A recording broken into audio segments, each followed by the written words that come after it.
21절 여호와를 찬송할지어다. 견고한 성에서 그의 놀라운 사랑을 내게 보이셨으니로다. 23절 너희 모든 성도들아 여호와를 사랑하라. 여호와께서 진실한 자를 보호하시고 교만하게 행하는 자에게 엄중히 갚으시느니라.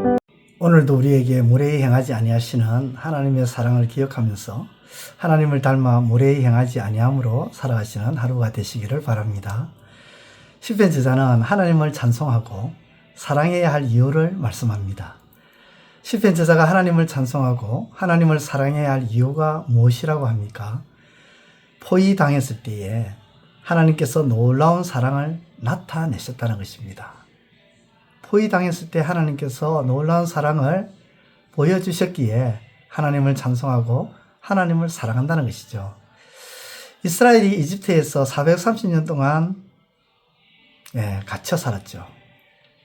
이집트라는 나라에 완전히 포위당해 스스로는 빠져나갈 수 없는 상황이 있을 때에 모세를 통해 10가지 기적을 일으키셔서 이집트의 포위로부터 이스라엘을 끄집어내심으로 하나님의 놀라운 사랑을 하나님은 나타내셨습니다. 이집트에 나와서 이후 앞에는 홍해, 뒤에는 이집트의 병마와 군대가 잡으려고 하는 상황, 곧 사방으로 포위를 당해 어떻게 할 수가 없고 속수무책 당해야 하는 상황에서 하나님은 홍해 바다에 동풍으로 길을 내심으로 이스라엘에 대한 하나님의 놀라운 사랑을 보이셨습니다. 심지어 하나님은 죄와 사망으로 포위를 당해서 벗어날 수 없는 우리 인생을 예수 그리스도를 통해 벗어나게 해주심으로 하나님의 놀라운 사랑을 저와 여러분들에게 나타내 보여주셨죠. 요한복음 3장 16절에 하나님이 세상을 이처럼 사랑하사 독생자를 주셨으니 이는 그를 믿는 자마다 멸망치 않고 영생을 얻게 하려 하심이라. 이처럼 사랑하사 즉 놀라울 정도로 우리를 사랑하셔서 예수님을 믿음으로 멸망당하지 않고 영생을 얻게 하셨다는 것이죠. 다윗은 자신이 포위당함으로 어떻게 할 수 없는 상황인데 하나님의 놀라운 사랑으로 벗어나게 되었다는 것입니다. 그것으로 인해 하나님을 찬송하고 사랑한다는 것이죠. 또 하나님을 찬송하고 사랑하는 이유는 하나님은 진실한 자를 보호하시기 때문이라는 것입니다. 진실이라는 말은 거짓이 없고 바르고 참되다는 것이죠. 하나님은 거짓이 없이 바르고 참된 자를 보호하시고 지켜주신다는 거죠. 만약 하나님이 거짓이 없이 바르고 참된 자가 아닌 거짓이 있고 바르지 못하고 참되지 못한 자를 하나님이 보호하신다면 우리 하나님이 진실하십니까? 하나님 진실하지 못하신 분이고 찬양할 이유도 없고 사랑해야 할 이유도 없는 것이죠. 그러나 하나님은 거짓이 없고 바르고 참된 자를 보호하신다는 것은 하나님이 진실하다는 겁니다.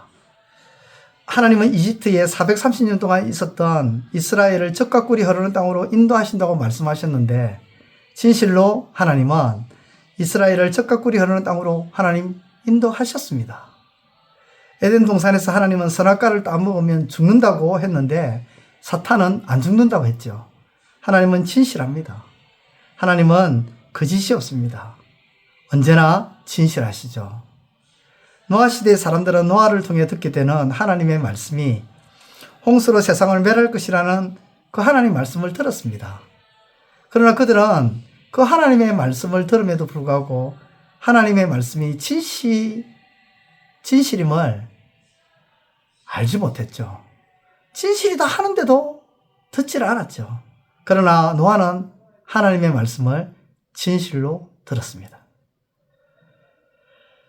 그리고 하나님은 진실하셔서 말씀하신 대로 홍수를 통해서 세상을 멸하셨습니다.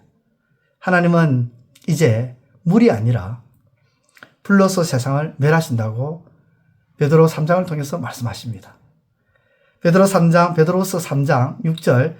6절에서 10절의 말씀을 보면 그때의 세상은 물이 넘침으로 멸망하였으되 이제 하늘과 땅은 그 동일한 말씀으로 불사르기 위하여 보호하신 바 경건하지 아니한 사람들의 심판과 멸망의 날까지 보존하여 두신 것이라. 주의 날이 도둑같이 오리니 그날에는 하늘이 큰 소리로 떠나가고 물질이 뜨거운 불에 풀어지고 땅과 그 중에 있는 모든 일이 드러나리로다. 하나님은 진실하십니다. 하나님의 말씀도 진실하죠. 그러므로 그때는 물로 멸망당했지만 이제는 불로 세상을 멸망시킨 것인데 그날이 도둑같이 예고 없이 올 것이라는 겁니다. 그렇게 하나님은 진실하시고 진실하신 말씀을 하심으로 그 진실한 말씀이 우리를 어떻게 한다고요? 보호한다는 겁니다. 우리를 지켜줍니다. 그 말씀을 우리가 진실로 받아들이기 때문에 그 말씀으로 인하여 우리가 보호를 받고 지킴을 받게 된다는 거죠. 그렇기 때문에 우리가 하나님을 찬양하고 찬송하고 사랑할 수밖에 없는 것이죠. 다윗도 그랬다는 겁니다. 사랑하는 성도 여러분, 사방이 막힐 때에도 놀라운 사랑을 내시며 진실하셔서 진실함으로 우리에게 말씀하심으로 우리를 보호하시는 하나님을 찬양하며 살아가시는 저와 여러분들의 삶이 되시기를 축원드립니다. 기도드리겠습니다. 하나님 아버지, 우리의 삶 가운데 하나님을 찬양하고 하나님을 사랑하는 그런 일들이, 그런 이유들이 많아질 수 있도록 주님 도와주시고 그 이유로 인하여 날마다 하나님을 찬양하고 노래하며 사랑하며 살아가는 우리의 삶이 되게 하여 주옵소서. 예수님의 이름으로 기도드리옵나이다. 아멘. 이제 오늘 받은 말씀으로 함께 기도하겠습니다. 첫째, 하나님께 우리가 찬양하고 사랑하는 이유는 죄와 사망으로 포위당하여 죽을 수밖에 없는 우리 인생을 예수 그리스도를 믿음으로 벗어날 수 있게 해주셨음에 있음을 깨닫게 하소서.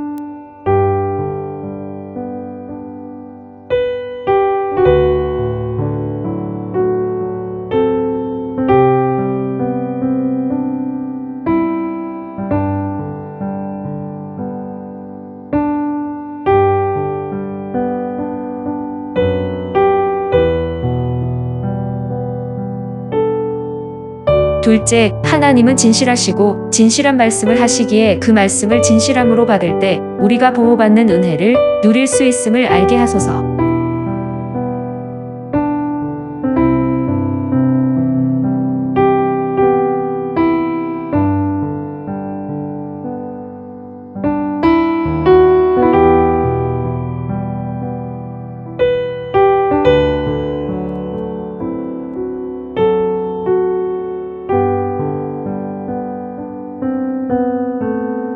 이제 오늘의 기도 제목을 가지고 합심하여 기도하도록 하겠습니다.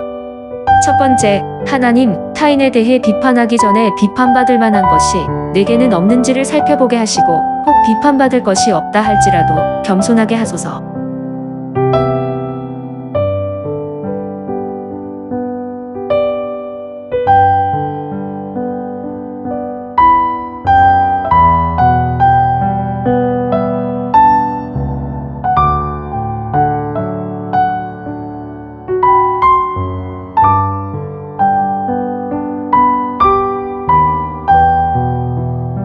두 번째, 하나님, 사람의 말에 두려워할 것이 아니라 하나님의 말씀에 두려워 떨며 살게 하시고 하나님의 말씀이 삶의 기준이 되게 하소서.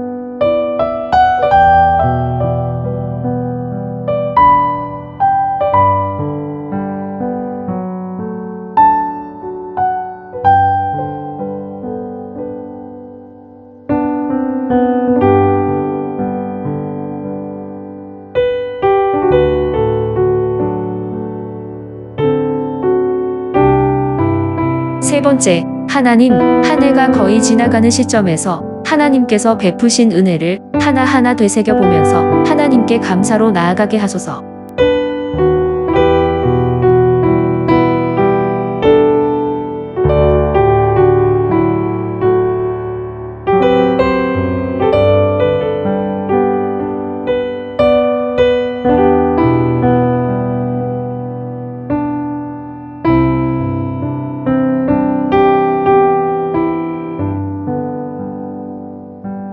이제 개인의 기도 제목을 가지고 하나님 앞에 기도하시기를 바랍니다.